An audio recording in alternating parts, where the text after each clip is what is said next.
industrial developments on time, on budget. Find out more at lancogroup.com.au. Lanco Group, your business partner for engineering solutions. Are you looking to change your destiny in life? Be your own boss? Start your own business? If you are, you need people who understand your needs and are committed to helping you make it happen. At DKP & Co Chartered Accountants, we are more than just accountants. We are business advisors, taxation consultants, and strategists that specialise in setting up businesses. We understand the client and give them the very best customised advice and strategies to achieve their goals. Visit our website dkpco.com.au or give us a call today on 03 9023 9370. Fast, proactive, personal. That's DKP & Co Chartered Accountants.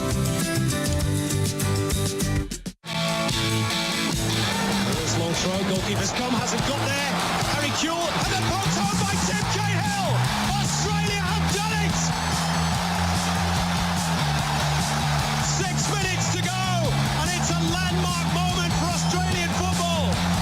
Tim Cahill has scored the nation's first ever World Cup Finals goal. You're listening to FNR, Football Nation Radio. Cambiasso. This is where Argentina can be very patient indeed. I've watched their youth teams do this. Just play the ball endlessly around the edge of their opponent's penalty area, then suddenly break with devastating consequences. Saviola, Cambiasso. Cambiasso! They've done it! They've done it! And scored a fantastic goal! How many passes did they put together there? You'd need a calculator. FNR, Football Nation Radio. Since 1998, Lanco Group has been providing superior civil engineering solutions and advice to developers, local government and service authorities across Australia. Lanco Group is known for delivering sustainable, efficient solutions. By working closely with clients, Lanco Group is able to meet the complex infrastructure requirements for residential, commercial and industrial developments on time, on budget. Find out more at lancogroup.com.au. Lanco Group, your business partner for engineering solutions. Western United, can they find something here? Big chance, Berisha! He's done it again! And it's a goal! Unbelievable! What about this? Dylan Farias, his first touch of the game. Sanchez! Western United do claim the 3 points. And Diamante again! Oh, he's done it! Twice! He's chipped a keeper! Presented by Simonds. It's The Green Room on FNR, Football Nation Radio. It was a banner week for the club. A massive, massive weekend in Victorian football for all Western United affiliated teams. The senior men drawing 2-2 with a last-minute penalty save thanks to Jamie Young in Ballarat. A heart-stopping contest. The Calder United side opening with a 0-0 draw against one of their title rivals in Box Hill. And the NPL3 side winning in the last minute against Melbourne City. And we've got representatives from all 3 teams on the show today to discuss it. This is The Green Room on FNR, presented by Simonds Homes, the great Australian builder. I'm Josh Parrish. I've got Lockie Flanagan along with me as always. How are you, Lockie? I'm excellent. I think this might even be a show first that we cover the club at every single level in which it exists in a single episode. Obviously, we go through all of them over the course of the show, but to fit it all into 1 hour-long program, this feels like almost like a condensed, Western United for dummies. No one's a dummy, obviously, on the stream, just to be clear, not insulting you. But, that it's a condensed version. That's going to be great. But you know what's on my mind even more than what we're about to speak about, who we're about to speak to, Josh, is I'm wondering whether or not any of the, because we mentioned this in the show last week, whether any of those Western United fans out there did manage to get to all 3 of the games on the weekend. That's what we want to know. If you did, if you are out there, get in the comment section. Let us know if you manage to make it to all 3 games. We want photographic evidence. We want proof. Tweet it at us. And if so, we want you on the show. Absolutely. You'll be next week's guest. That offer still standing. Steve Lustica is our first guest to talk about the men's side. Steve, how are you? Thanks for joining us once again on the Green Room. Yeah, well, good, guys. Thanks for having me on. It was a heart-stopping game for the spectators in Ballarat over the weekend. What about for the players, mate? It was pretty dramatic. Yeah, it was, to be honest. Obviously, there was a bit of late drama there at the end, and obviously Youngie pulled off that save at the end. But look, overall, we were obviously a bit disappointed that that's a game that we're hoping to get the 3 points. We did come back from behind, which was a positive. I thought we started the game a bit slow. We conceded that early goal, but the positive was that we came back in the second half. We went up 2-1, and then obviously we conceded that goal and that late drama at the end. So look, all in all, we've got to be happy with the point. What was going through your mind as you watched Jason Cummings line up for that spot kick? Did you have confidence in Youngie to pull off the save? Yeah, look, Youngie's been fantastic for us all season. He obviously stood up in the right moment there, right at the death, and saved it for us. So, that was, obviously great from Youngie. And like I said, he's been fantastic all season. So, overall, look, obviously, like I said, it was a bit disappointing for us not to get the 3 points in the end. But, we move on to next game. Well, was there a little small part of you, and maybe you don't want to give Jamie too much credit, but just kind of had that sixth sense that he was going to save it? Because I've got to say, watching that in real time, I don't think I've ever seen a keeper save a penalty quite as comfortably as Youngie saved that penalty. Like it almost looked easy for him. It's like he knew where it was going beforehand. Did you almost have a sixth sense as you were standing on the line that I reckon he's going to save this? Yeah, look, like I said, we've got full confidence in Youngie. He's pulled off so many saves for us this season, and I can't recall that we've conceded too many penalties as well. So, he stepped up at the right moment, saved it, and of course, Youngie's been fantastic. And like I said, it was a great save. Yeah. You had your regular central midfield partner back in the side in Neil Kilkenny. How is it to have him back? Yeah, fantastic. Kilkenny's been, fantastic for us all season. To play with him, it's so easy at times because he understands the game so well. He's such an intelligent footballer as well. So to have him, next to midfield always makes it easier. So we're very happy that that he's back playing. And one of the other players that's been joining you in that midfield 3 area, of course, in the absence of Alessandro Diamanti, is Lockie Wales, who's not someone that we have traditionally known as a 10. He's been more of a wide player or a central striker. How do you find working in with him, making up that midfield 3? Yeah, look, Lockie's been fantastic as well in the attacking third as well. So, he can obviously play out wide. He can play as a 10. He can play as a striker. So, in that attacking area, he's got a lot of speed and he understands the game well as well. So, if he's playing as a 10 or as a winger, he understands his role. He can play all those positions up front. So, he did really well on the weekend and obviously had that great assist for Prijovic. So, Lockie's been playing very well. Well, actually, I'm glad you brought up Alex Prijovic because this was almost, as someone who enjoys a bit of not just football discussion, but discussion about football sartorial and the fashion of football, I was very, very impressed by Alex Prijovic, almost like hitman get up with the long sleeves and the gloves as well. What did you make of that? Because gloves, I think in Australian football, gloves can be a bit of a concontroversial thing at the local level. Were there any comments come up? I'm not going to lie. There was a few eyebrows raised when you put them on right before the game. Because like you said, we don't really wear gloves in Australia, do we? It doesn't get that cold. I mean, he's played in some hot places around the world. He's played in Saudi and, he's played in Greece, obviously. I'm pretty sure it gets pretty cold there, but not, it wasn't that cold in Ballarat, but that's, like I said, there was a few question marks there when he put them on, but yeah, if he's comfortable in them, that's his thing. Yeah. I suppose if he's scoring goals, it doesn't really matter too much to you as a teammate, whether he's wearing gloves or not. No, 100%. If he's scoring for us, he can wear whatever he wants.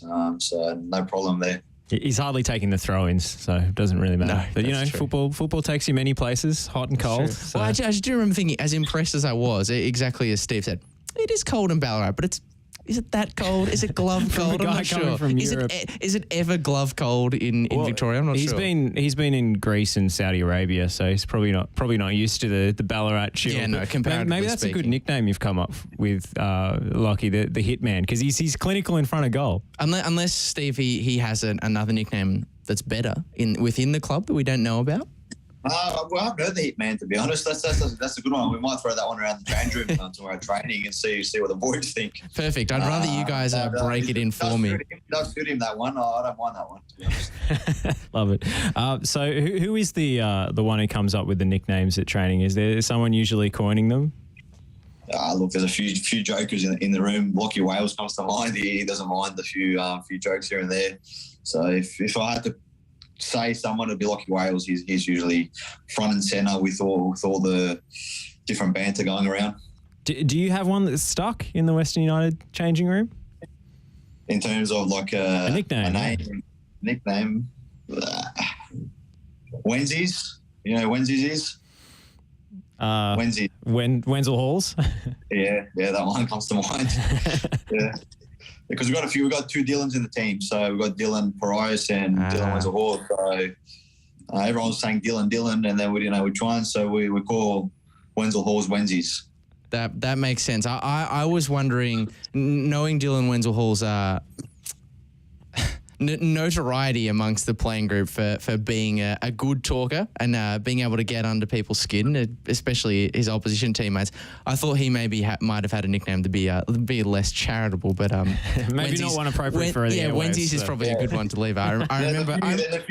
There's a few for him, but probably not suitable for the green. Yeah, it's a G show. That's a great point. Well, someone who did have quite a bit to say about Dylan Wenzel Halls last week was, of course, Nikolai Topor-Stanley, and we all know the milestone that he was able to achieve over the weekend, breaking that A-League men's all-time games record. I mean, what was it like for you as a player to sort of stand alongside someone like Nikolai and experience that moment with him as well? Yeah, look, Topper's, he's had a fantastic career throughout the A-League, and, obviously now he's broken the record, and, all credit to him. I mean, he's the ultimate professional. He's such a leader amongst the boys in the dressing room, and, he's the perfect guy to hold that record, basically. So, I'm sure there's many more games to come from him as well. I bet there is, because, we were chatting to him. It doesn't seem like the end's in sight. He's very, very down to earth. Like we were lauding his, professionalism and so forth. And he's like, I picked up things here and there. He's an incredibly modest character, right? Yeah, no, he is. He's very modest. He's very humble, and he's very well liked amongst the playing group as well in the change room. So, like I said, all credit to Topper. I've played with him. This is the second club I've been with him at now, and like I said, I can see him going on. He's still super fit. He's still fast. He looks after his body really well, and he could go on for another few seasons, I think. Obviously, Steve, you've got plenty of experience yourself. You're not one of those sort of younger players that you mentioned that needs to be sort of taking Nikolai Topor-Stanley's every word, that comes out of his mouth. But do you find that he is a kind of player that even you yourself, having experienced what you have, you're still picking up little things from him here and there? Because he kind of seems like a player's player. Mm. Yeah, 100%. Even like, Neil Kilkenny, Diamante, you got Topper there. Last year was it like Durante. These experienced players, you can learn so much from them, just for them being at that level for that many years, and that consistency, even when they get to those, late 30s, and they're still coming to training every day. They have those high standards. Definitely you can learn from that. Me as well, and obviously for the younger guys as well, 100%. Oh, you mentioned Diamante in that list of people to learn from, and he's certainly someone who you've been able to do plenty of listening to off the pitch recently. Obviously, he's not available to take the field at the moment through injury, but we have seen him quite a lot featuring behind the behind the coaching staff, behind John Aloisi, sort of being very emotive in terms of what's happening on the pitch, and no doubt yelling plenty of instructions. Can you hear him over the yells of John and Hayden Fox on the touchline? You can always hear Dia. I mean, he's always, obviously at the game, you saw him on the sidelines there on the bench, getting up, screaming instructions out to the boys and, just motivating the boys basically. Same at training, he hasn't been training obviously the last couple of weeks, but he's there every day. He's watching training. He's with the boys. He's in the change room.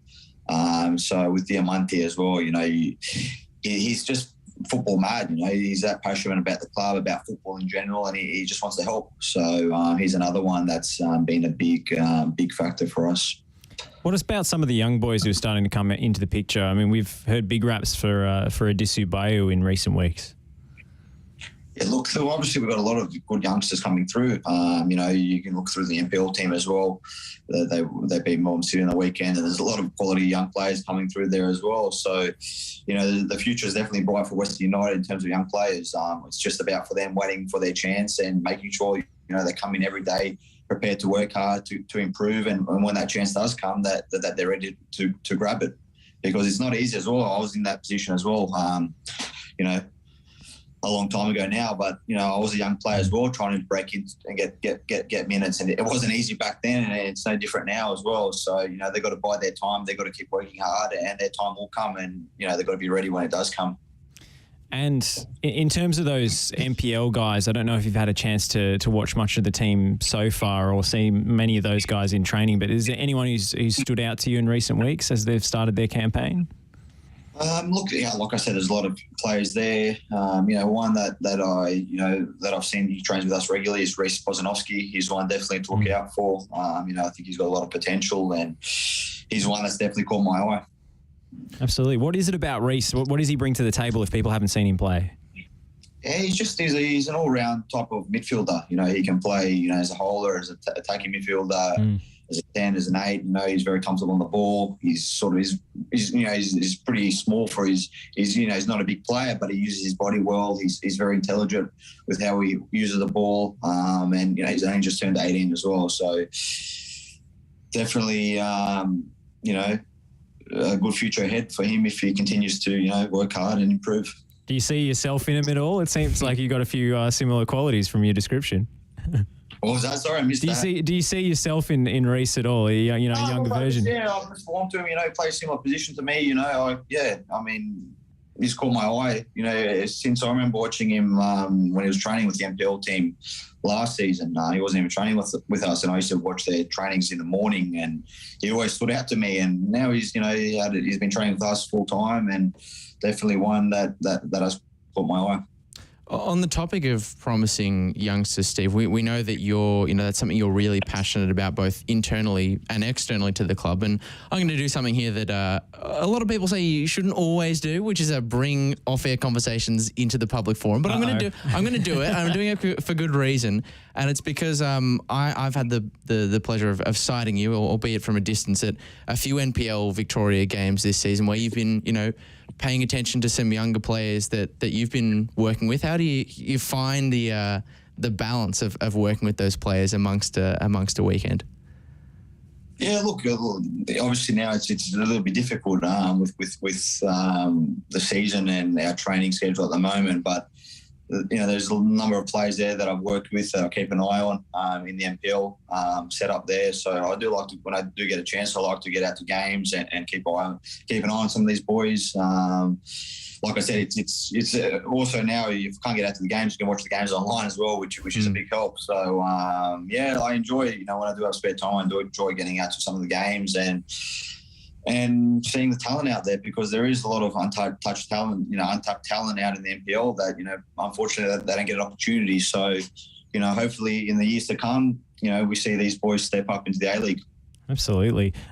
Last few weeks for the squad, since we last spoke to you, what's been the message from the coaching staff? Obviously, every team's going through this heavy run of games, and pretty much it's a full-on sprint until the end of the season. So, they're probably, we've seen in the A-League a little bit of inconsistency with a lot of teams. What's been the message to try and keep that consistency level from the coaching staff? Yeah, basically stick to what we've been doing all season, which is, obviously working hard, sticking to our structures that we've been, working on since day one. It's been working for us all season, and, we've been growing throughout the season as well and getting better. And, we've obviously faced a lot of challenges as well, different venues. Obviously everyone's faced the COVID situation as well. Injuries hasn't helped as well, but we've put all that aside and just focused on the playing group that's there to play. We know we've got good players there. We've got a coaching staff there that give us so much information, go into so much detail before the game. So we're well prepared going to games, and we know what to expect. So it's the same. Every game is going to be difficult, like it is in the A League, and now it's I think there's 6 games to go, and we're going to give it a good crack. Playing at a variety of venues is something that's just, been something that you've had to work in throughout the season, as you've mentioned. And you'll be adding another exciting one to the list this week in Ballarat, taking on Wellington Phoenix at the Ballarat Regional Soccer Facility. Obviously, we know that it's been a difficult couple of weeks for Wellington, dealing with a lot of outs, suffering a couple of defeats. How do you approach a game like that as a squad? Obviously, a team that's suffered, 2 significant losses, maybe when you're at the top of the table, it'd be easy to think, oh, this is a great chance to grab 3 points. But obviously, you've also got to guard against complacency on the other hand. So how do you look at an approach a fixture like this? Yeah, to be honest, it would be no different the way we would approach it if they won 3 or 4-0 the last couple of games. It would be the same. We do an analysis on the opposition. We do our own analysis, and we play our own game. So, like I said, it doesn't make a difference. If they've won the last games or they've lost. For us, it's always the same. So, we're going to go in with a clear mind and knowing what we need to do to get the job done. Go for it, Josh. All right, I was going to ask, in your career, you've obviously been on a lot of successful teams. I imagine you've been through some difficult times and difficult spells as well. And Wellington having lost, 5 and 6-0 in their last 2 games. Is there a danger approaching, I guess, what you call a wounded animal, a team that's really hurting and looking to make it right?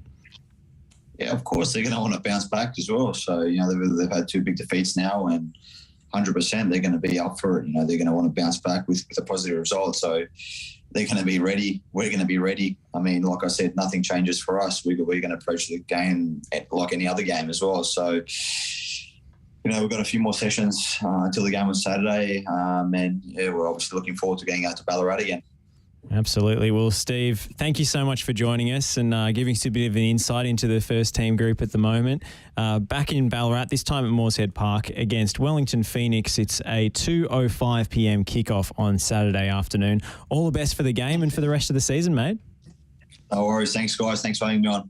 With that, we will take a short break here on the Green Room on FNR and be back with more. We've got a young gun joining us next who scored 3 goals in his first 3 NPL Victoria games. Jake Najdovski joining us on the other side. Since 1998, Lanco Group has been providing superior civil engineering solutions and advice to developers, local government and service authorities across Australia. Lanco Group is known for delivering sustainable, efficient solutions. By working closely with clients, Lanco Group is able to meet the complex infrastructure requirements for residential, commercial and industrial developments on time, on budget. Find out more at lancogroup.com.au. Lanco Group, your business partner for engineering solutions.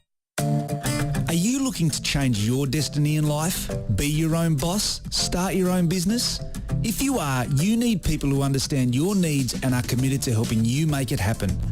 At DKP & Co Chartered Accountants, we are more than just accountants. We are business advisors, taxation consultants and strategists that specialise in setting up businesses. We understand the client and give them the very best customised advice and strategies to achieve their goals. Visit our website dkpco.com.au or give us a call today on 03 9023 9370. Fast, proactive, personal. That's DKP & Co Chartered Accountants. Messi. Oh, brilliant skill from Lionel Messi. Surging forward with real menace here. Brilliant from Messi. Oh, what a goal that is! And the whole of this ground stands and applauds the 19-year-old. Have you seen a better goal listening to FNR, Football Nation Radio.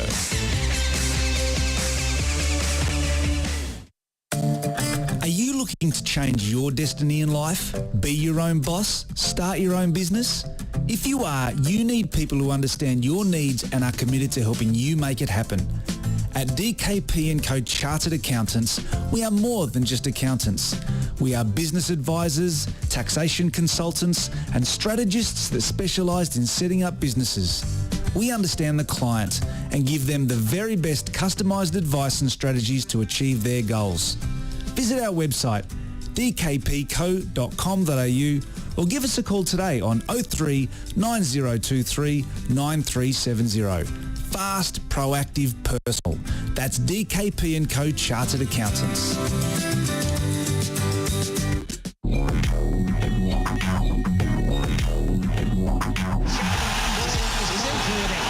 Suarez in. This could be the most dramatic story of the season. It's Torcaso to give a place in the Champions League final. The headline has been written. Unbelievable! You're listening to FNR, Football Nation Radio. Since 1998, Lanco Group has been providing superior civil engineering solutions and advice to developers, local government and service authorities across Australia. Lanco Group is known for delivering sustainable, efficient solutions. By working closely with clients, Lanco Group is able to meet the complex infrastructure requirements for residential, commercial and industrial developments on time, on budget. Find out more at lancogroup.com.au. Lanco Group, your business partner for engineering solutions. Western United, can they find something here? Big chance, Barissa! He's done it again! And it's a goal! Unbelievable! What about this? Dylan Barrios! His first touch of the game! Sanchez! Western United do claim the 3 points! And Diamante again! Oh, he's done it! Twice! He's chipped a keeper! Presented by Simonds. It's The Green Room on FNR, Football Nation Radio. There are few better feelings in football than scoring a last-minute winner. But that's exactly what our next guest experienced over the weekend. 92nd minute against Melbourne City in an A-League NPL3 derby. And what does he do? Puts it away, sends the bench into raptures and sends Western United home with the 3 points, 2-1. Jake Najdovski is our guest. Jake, welcome to the show. Thanks for having me, guys. It's our absolute pleasure, mate. Tell us a little bit about yourself, first of all, and how you got into football first and then how you got to Western United. Yeah, well, I started playing footy when I was young. I played Auskick. My dad enrolled me. And then from there, primary school, just always playing soccer. All my mates love soccer. And then sort of fell in love with the sport. And then started juniors at Spring Hills, a local club. It's close by to Georgie's where we train now. And from there went into NPL at Hume City. Had a year at Melbourne Victory in the development squad. And then from there got picked up by one of my school coaches to go to Melbourne City. Had a couple of years there. And then my last year, Anthony Frost coached me. And then moved over to Western under 21s through Vaughan Coveney. Well, I'm going to get back to that, obviously that previous stint working under Anthony at a different club, one who you may or may not have scored against this weekend. But I want to go back to the actual, dig a little bit deeper into that actual journey through it, because you've given us an overview. And obviously I think a lot of young players, I think, have got that story of being claimed by Auskick very early doors. They like to get their claws into you, really. We got one back. Footy at the early level. It's always great to get one back. But obviously your journey into the game at the level you are has come from being genuinely passionate about the sport and enjoying playing with your mates. At what point did it go from just something that you were having fun doing, with your mates to, this is actually quite serious. I'd actually quite like to, take this seriously, become a professional. When did that sort of goal and mindset shift for you? Was there a specific moment? I don't feel like there was a moment where, that sort of happened. I feel like it gradually, got stronger as I started to love the sport more. But I feel like when I went to Melbourne Victory in that development squad is when it started getting serious because, it's a big club. It's an A-League club. So I thought, I've got a good chance here. Why not give it a crack? Absolutely. And scoring against your former side must have been sweet on the weekend. Let's go through. Let's capture the moment. What was going through your mind as the ball was cut back to you in the box? I was gassed. We had a big game. It was intense. And the ball sort of, bobbled out to me. It was a good ball by Seba. And then I just gave it everything I had, whacked it, found a corner and took a bit of deflection. But as soon as the ball nestled in, we just, it was wild scenes. We went crazy and it was a great moment. How did you manage? Obviously, we've seen the video footage of you celebrating afterwards. What was going through your mind internally? Because, it's a hard thing to score against a club that you used to play for. Because, obviously, especially in the 90th minute, we've seen some players, over the years, throw up the hands. We've seen others run down to the opposition fans and do a big old knee slide. What was going through your mind in that moment? I said to my dad, I said to him at the start of the game that if I was to score, that I wouldn't celebrate. but the emotions got to me. It was 92nd minute, and I couldn't hold back. I just sprinted straight to. We had a bit of fans, and we had some fans on the side there, so I went straight to them, and I was going for a knee slide, but last second I pulled out and just slid on my back. And the next thing I know, there was about 5-6 bodies on me, so it was amazing. Well, I think you made the right choice, mate. You want to celebrate those moments. Only thing is, you made yourself a target going prone on the deck. Of course. Absolutely. So if people haven't seen you play before, how would you describe your game? First off, what position do you play and what kind of a style of player are you? Yeah. Well, I'm a striker. It's my preferred position. It's where I play most. But I can play anywhere really in the front line, left wing, right wing.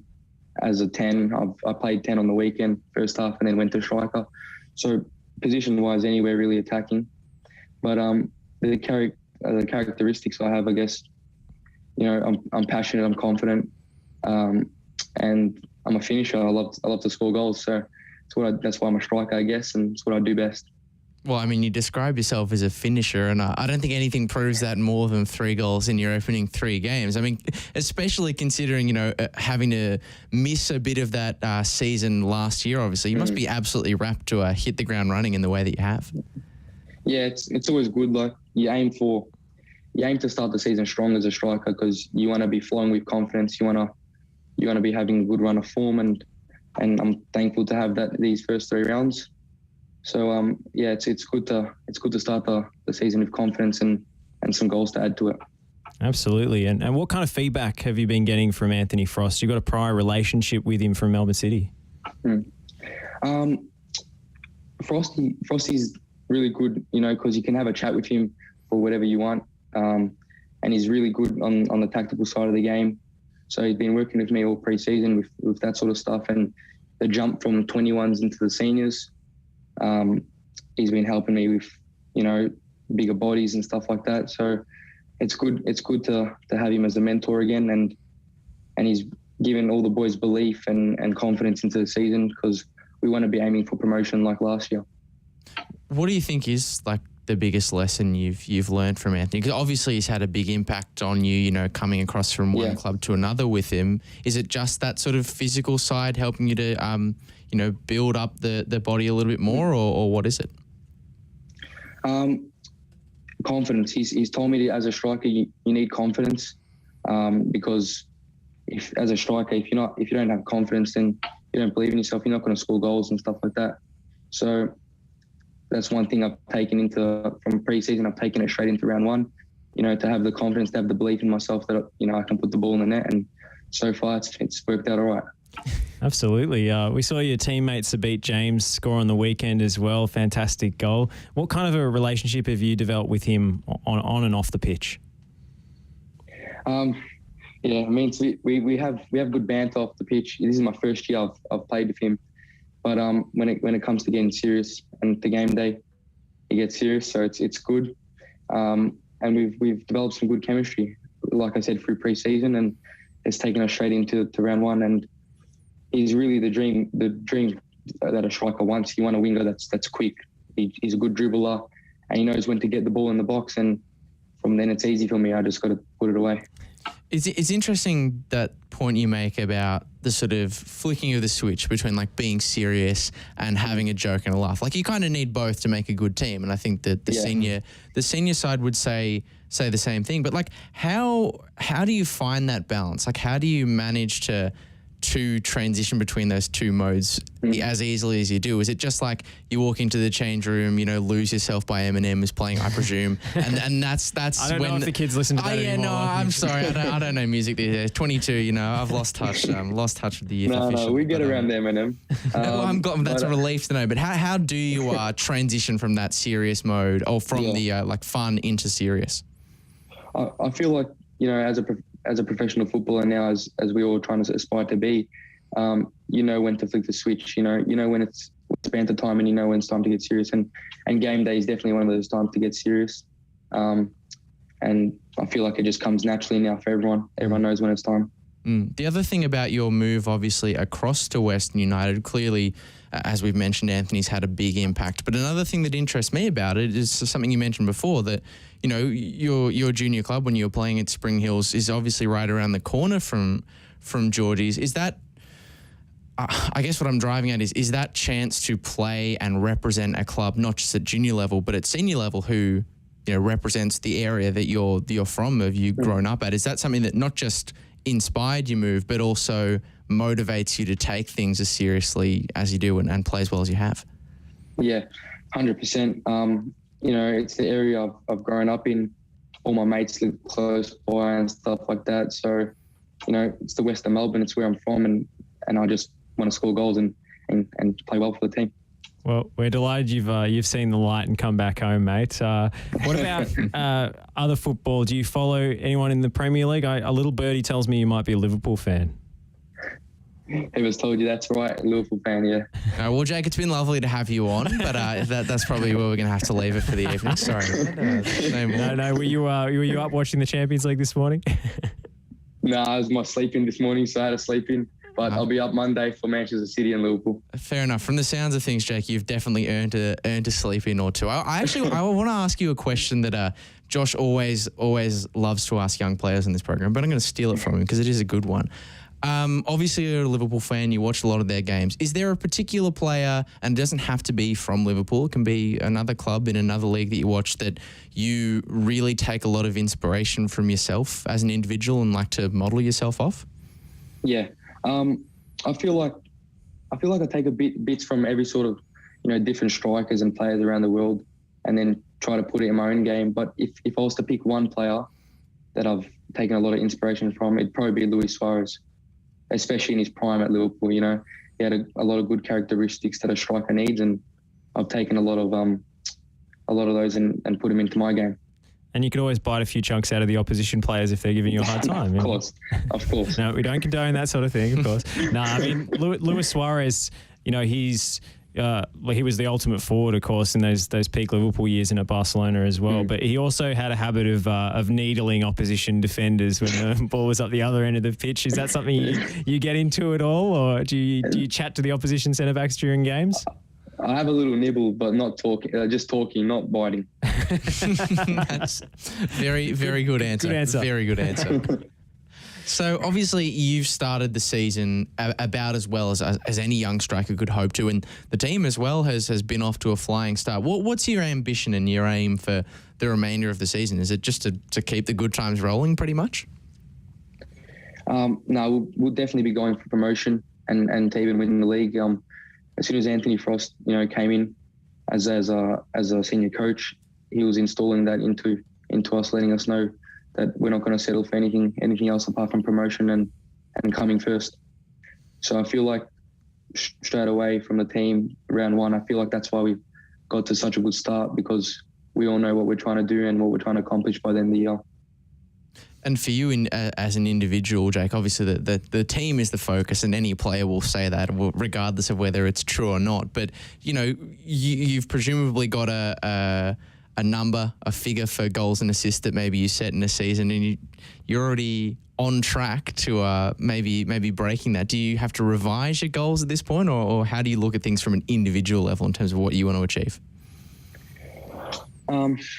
Individually, I probably go for 20 plus goals. Whoa! By the end of the season. Look, you're off to a good start. He's a confident young man. I love it. I love it. Yeah. Well, clearly all the Anthony Frost confidence lessons have done enough on you, Jake. Well, your next victim, Box Hill United on Friday night at Wembley Park. Always a good place to go and play. How have you been preparing for that one? It's been a short turnaround because we played Sunday, and then we had Monday, which was just a recovery session. But Tuesday we got straight into things. We had a tactical session, analysis, and just preparing for Box Hill. And then Thursday, tomorrow we'll be doing the same, and then Friday game. So we prepared well. Everyone's doing the right things recovery-wise and preparation-wise, reviewing them. So we'll try to get to 3 points again. Well, if anyone wants to get down, Friday night, 7:30 p.m. kickoff at Wembley Park in Box Hill. Cracking chicken souver over there as well. One of Lockie and I's favourite NPL destinations. So every reason for the fans to get around it, but also to go and watch young Jake Najdovski do his thing. Jake, thank you so much for joining us, and best of luck for the rest of the season. Thank you so much for having me, guys. We're going to go to a short break. We've got the women on the other side. Calder United head coach Mark Torcaso is our next guest on the Green Room on FNR, presented by Simonds Homes, so stick around.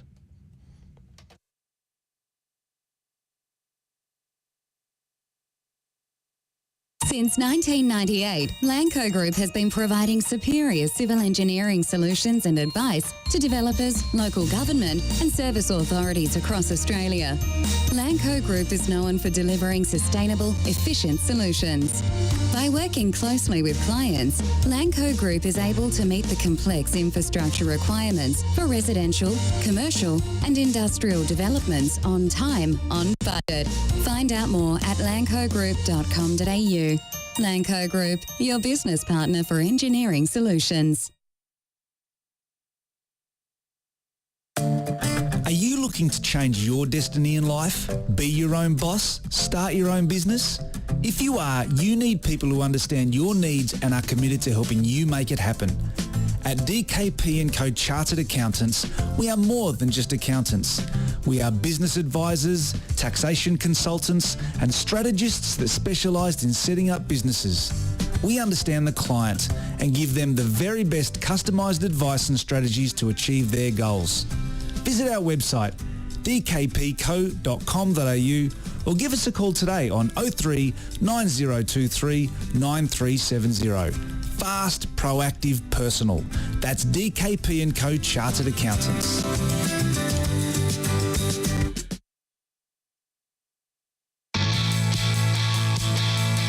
Radford. Now Tudor's gone down for Newcastle. Radford again. Oh, what a goal! What a goal! Radford the scorer. Ronnie Radford. And the crowd are invading the pitch. And now it will take some time to clear the field. What a tremendous shot by Radford. You're listening to FNR, Football Nation Radio.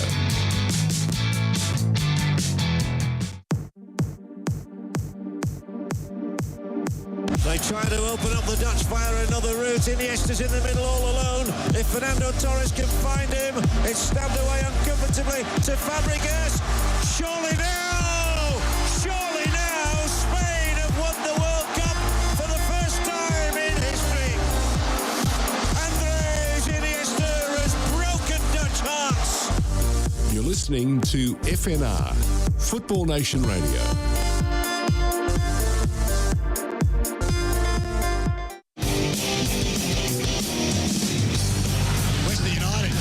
Something here. Big chance, Barissa! He's done it again! And it's a goal!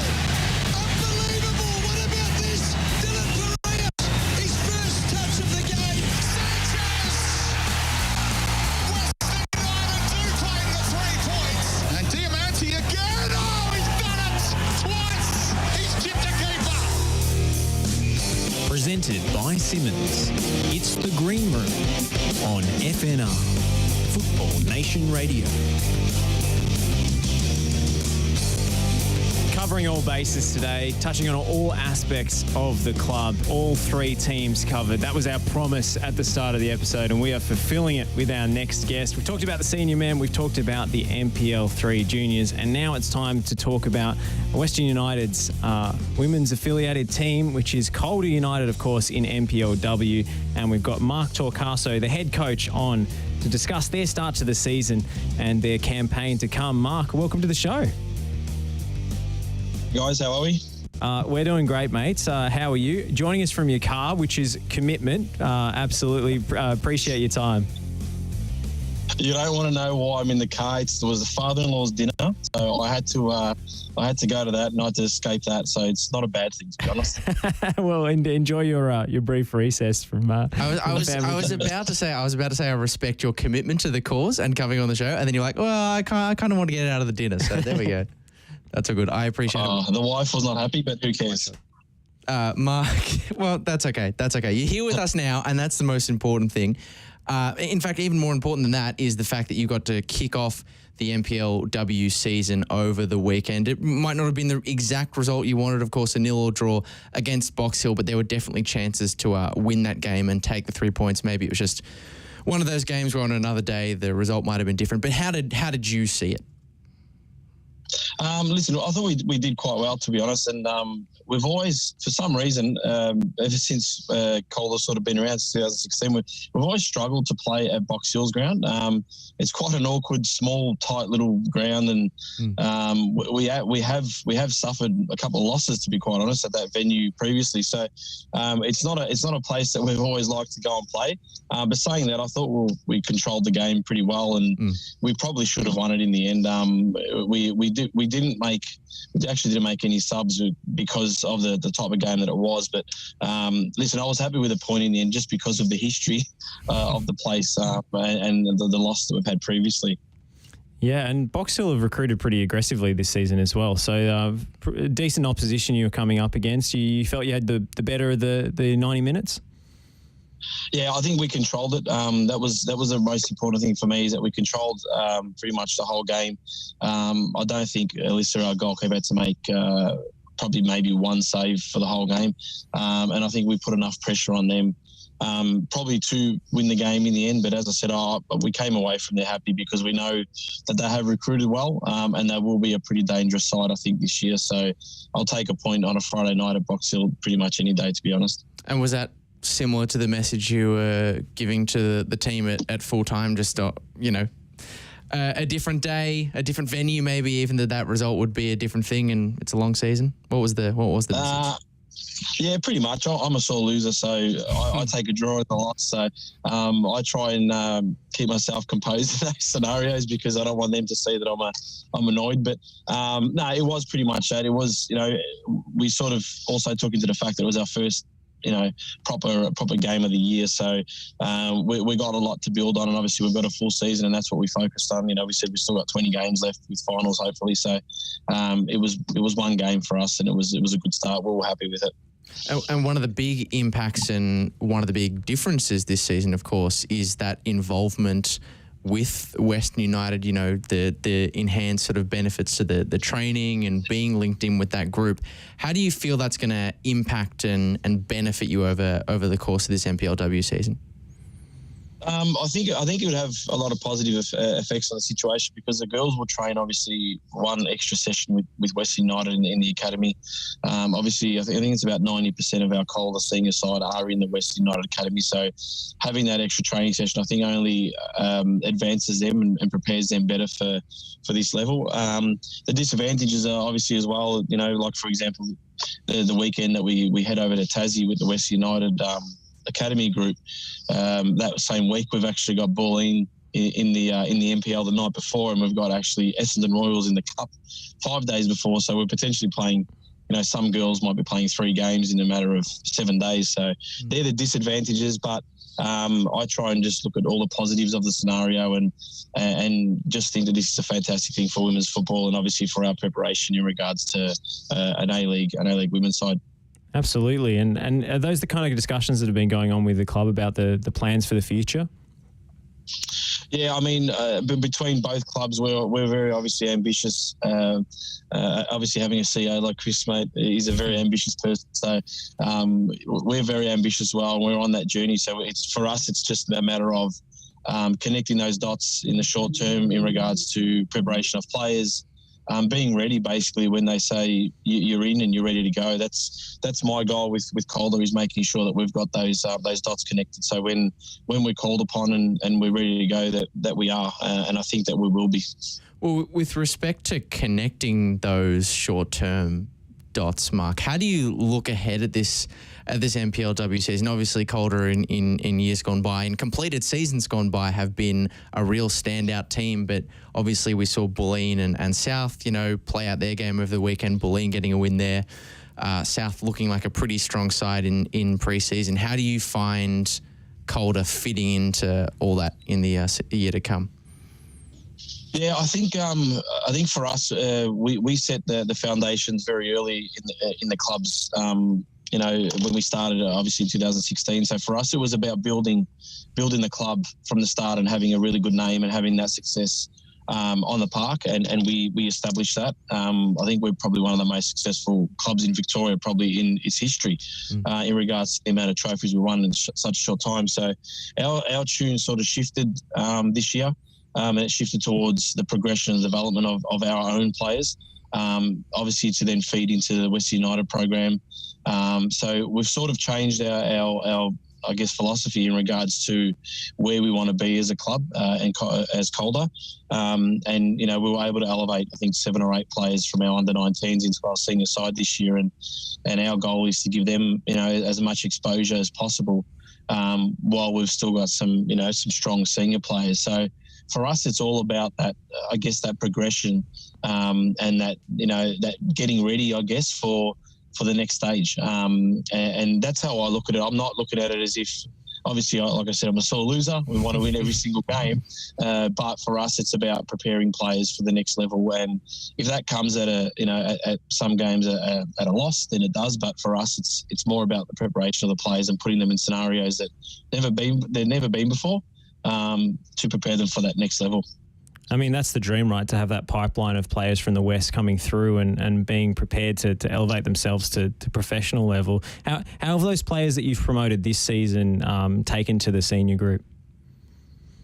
It's been excellent. Like, we had a lot of preseason games where we had to utilise those young girls a lot, because obviously our senior players, some of them were still in W League commitments with Victory and City. So that was a chance to give some of those young girls a lot of exposure in those games. And obviously now in the first couple of games also, because we don't get access to those W League girls until the next week or two. So they've adjusted really well, and you can actually see the difference in their progression. Some of these girls have excelled, and it's so amazing to see, because we've got girls in our senior side that have been at our club ever since they were 13, 14 years old. So to see them, as 18, 19-year-olds now playing in our senior side and hopefully knocking on the door in the next year or two with our W League team with Western, that's results for me. That's how I'm looking at this year. Our results are probably more based around player and that preparation. That's where I'm looking at results. So yes, I want the points as much as we can, and we want to win Nike FC Cups and all that type of thing, but I'm probably basing our results more on that player development. And with that in mind, and with the recent success of players coming through as well at the forefront, you must have been very pleased to see the way the under-19 side started their season this weekend with a 6-2 win. I imagine you keep quite a close eye on them. Yeah, definitely. It was also an opportunity, like part of the plan with the young senior girls that we've got in our senior squad, is to give them some exposure in the under-19s when they don't play regularly in the seniors. So we were able to put 2 or 3 of those girls in that side over the weekend. And believe it or not, the game was 1-0 down. We were 1-0 down at half time. So we scored 6 in the second half, and those senior girls found their feet in the second half, and we've got an absolute ripper of a team in that 19 squad. We've got some 15-year-olds, 14, 15-year-olds that are in that side playing, under 19s, and we see those girls as a huge part of our future. And we are so excited by that under 19s team led by Joseph on Courage. So, that's as much of our senior side as it is a 19 side. It's a huge part of our success. I mean, Calder have been known for putting together some big scorelines in NPLW seasons gone by, but 6 in a single half when you're 1-0 down is a pretty remarkable feat. Yeah, I might be worried. You might be chasing my job, that 19s coach, I reckon. Absolutely. Cupping up against FV Emerging next week, which is sort of the state youth team, if people aren't familiar with it. There'll be an opportunity for a lot of young players to get some experience, and it should be a good game. They were excellent last season. What are you expecting this time around? Because I noticed they've had a lot of their best players from last year poached by other clubs. Yeah, pretty much of the same of last year. I think they'll be a very competitive side for us, and you get that with sort of 16, 17, 18-year-old girls. They're enthusiastic. They want to prove themselves, and obviously they're part of a state team. So, we're expecting them to be a good side. Hopefully, our experienced players that we've got in our side this weekend, get us over the line. But it's also a pretty special day for us because there's 2 girls playing for the emerging program that were actually juniors at our club, as 12s and 14-year-olds. So they're obviously in the state team now, and Ava Bridus and Caitlin Courage. It's a pretty special thing for us. Yes, they're playing on the opposition side, but they've promised me that they'll return one day to Calder or to Western. So that's enough for me to be happy. Absolutely. That's fantastic. What a story. Speaking of your more experienced players, none more so than Alex Sinclair, who's gone round again this year. Absolutely incredible career that she's had in Victorian football. How do you sum her up? Mate, she's the spirit, she's the heart, she's just everything to our club. And I've had the luxury of enjoying, her journey, especially this part. And I can't even explain what she means to our club and to the players. She's just well loved amongst the whole league. But she provides us with, believe it or not, a lot of youthful excitement. She just runs around like she's 20. So for us, there's no stopping Alex, and we constantly say to her, let's get you on a 5-year contract because we believe she's going to go forever. We love Alex, and unfortunately she sustained a little injury last week, so I'm not sure if she's up for selection this week. She hurt her ankle in the Bocktill game, so she's working through the week to hopefully get up for this week. So hopefully she'll be ready to go. But no, Alex is huge. She's such a special person to us. Someone like Alex, is she a player that as a coach you almost feel like you don't have to give too much instruction to as an individual, because she just seems like the kind of player who has always got her head down and is just motoring along, like doing all the right things? Like, how do you manage a relationship with a player like that?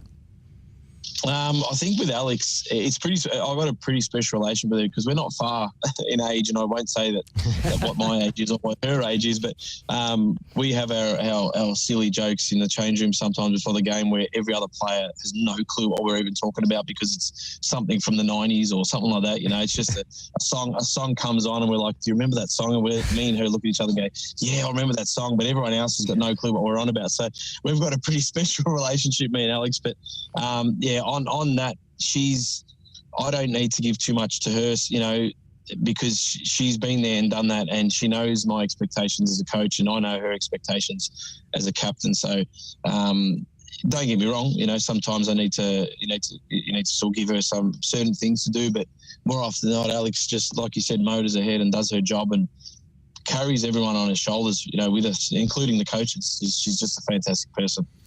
I remember being there at Amy Park in 2019 when you lifted the title, and the emotional scenes with Alex afterwards are really, really special. And would you believe, still the reigning champions all these years later from that season. So we haven't quite got to a grand final in Victoria since then, which is almost unthinkable. But that was a pretty special day, and I often think back on it as one of the I guess, more emotional days in Victorian football, seeing her lift the trophy.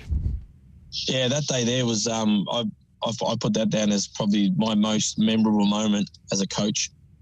because of how courageous that girl was for that day, to go out and do what she did. So, we often shed a tear, myself and Alex, when we have conversations about that day, because that was a pretty special moment. And it was actually brought to our attention again before the game at Box Hill and it was Alex that probably said it, that, we're still the reigning champions. We still own the Nike FC Cup. We still hold the grand final win. So, we'll hold that until someone takes it off us. And, it was a special day. It was definitely a special day, that one. I'm sure that was a reference that the rest of the squad would have gotten. Unlike the songs in the movies that everyone definitely understood. Everyone on the same page. Everyone definitely was on the Reigning same page with the champions. Calder 2019 season. Everyone remember that, because also, like I said, there's 8 under 19s in that team, and they also won it that year and basically went through flawless. So there's a winning mentality in that group, so they know how to win and they know how to play for each other. But that year was an absolute clean up for us, and there's girls in that room that definitely know how to win, which is great. Maybe one final one for you, Mark, before we let you go. Obviously, you've talked a lot about the potential for development that this season brings and bringing more young players through the fold. What excites you most about the season ahead and this partnership with Western? The most, I think, probably the most important thing for me and the most exciting for me is the end pathway. There's finally something for girls out west, and more importantly, in that west corridor where these girls can aspire to play at the highest level. And Alex is a perfect example. She's born and bred in the western suburbs, and people should be looking at that as it's never too late to have success, or never too late to get to where you want to get to. And that partnership between Calder and Western has formed that. And for us, for me in particular, having been part of the journey from the start with Calder and now the whole connection with Western United, there is a very, very clear pathway for any young lady that wants to play football. And we are open to, everyone that wants to be part of that journey. And I'm sure you guys hear Chris always talking about that. It's a unique environment, and I actually believe that the other clubs, both A-League clubs and NPL clubs, are just wanting to be and do something like we're doing.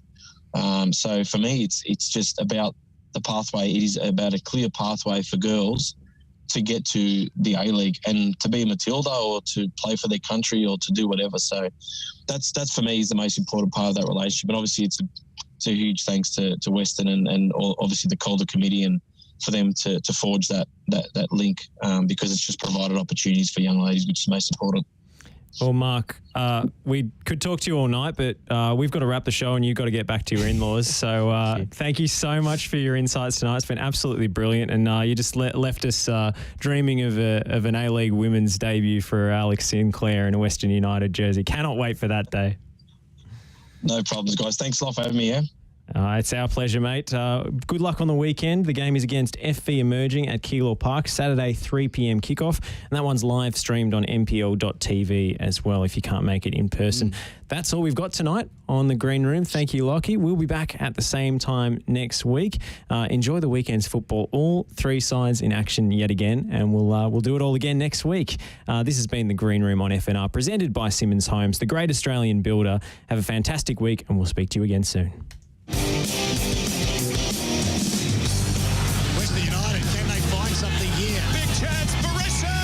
He's done it again! And it's a goal! Unbelievable! What about this? Dylan Barrios, his first touch of the game. Sanchez! Western United do claim the 3 points. And Diamante again! Oh, he's done it! Twice! He's chipped a keeper! Presented by Simonds. It's The Green Room on FNR, Football Nation Radio.